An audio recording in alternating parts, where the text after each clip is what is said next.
آپ امیجن تو کریں گرمی کا عالم کیا ہوگا، یہ کیسے بیئربل کیسے ہوگا. تو ذرا غور کیجئے کہ اتنا ڈسٹنس 93 ملین مائل کا ڈسٹنس کے باوجود بھی سورج کی پشت ہماری طرف ہے. لیکن جب کبھی گرمیوں میں ہمارا چہرہ اس کے سامنے آ جائے اور گرمی کا موسم ہو تو گھر سے باہر نکلنا دشوار ہو جاتا ہے. اس وقت 1 میل کے فاصلے پر ہوگا اور اس کی پشت نہیں، اس کا منہ ہماری طرف ہوگا. ہم سوچ بھی نہیں سکتے گرمی کا عالم کیا ہوگا. اور آج زمین مٹی کی ہے، اس کے باوجود ہم دھوپ میں ننگے پیر زمین پر کھڑے نہیں رہ سکتے. اس وقت کاپر کی زمین ہوگی، سورج اتنا قریب ہوگا تو وہ ہیٹ کتنی ہوگی، وہ ٹیمپریچر کتنا ہوگا. اور اس گرمی اور اس حالت میں سویٹنگ، پسینہ اس کثرت سے نکلے گا. اب ذرا غور کیجئے گا کہ ہم دیکھیں نا کسی زمین پر پانی ڈالیں تو وہ ایبزارب کر لیتی ہے، مگر ایک لمٹ تک ایبزارب ہوتا ہے، پھر وہ پانی اوپر آنا شروع ہو جاتا ہے.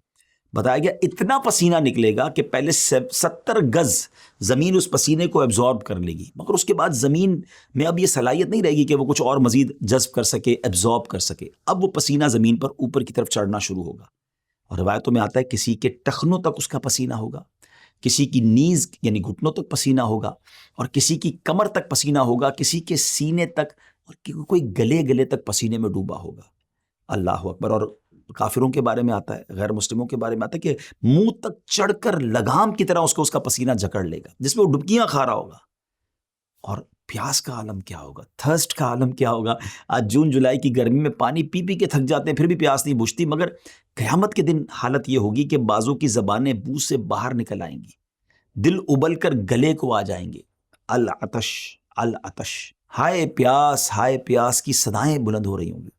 ویورز، یہاں ایک بات بڑی اہم ہے کہ تمام تکالیف اور پریشانیاں اپنے اپنے اعمال کے مطابق ہوں گی. ہاں، جس نے چاندی سونے کی زکوٰۃ نہ دی ہوگی، اس مال کو خوب گرم کر کے اس کی کروٹ، پیشانی اور پیٹھ داغی جائے گی. جیسے جانوروں کی زکوٰۃ نہ دی ہوگی، اس کے جانور قیامت کے دن خوب تیار ہو کر آئیں گے اور اس شخص کو وہاں لٹائیں گے اور اپنے سینگوں سے مارتے اور پاؤں سے رونتے ہوئے اس پر گزریں گے. جب اسی طرح سب گزر جائیں گے، پھر ادھر سے واپس آ کر یوں ہی اس پر گزریں گے. یہ جانور اسی طرح کرتے رہیں گے اس وقت تک جب تک حساب ختم نہ ہو جائے. یہ تمام تکالیف اور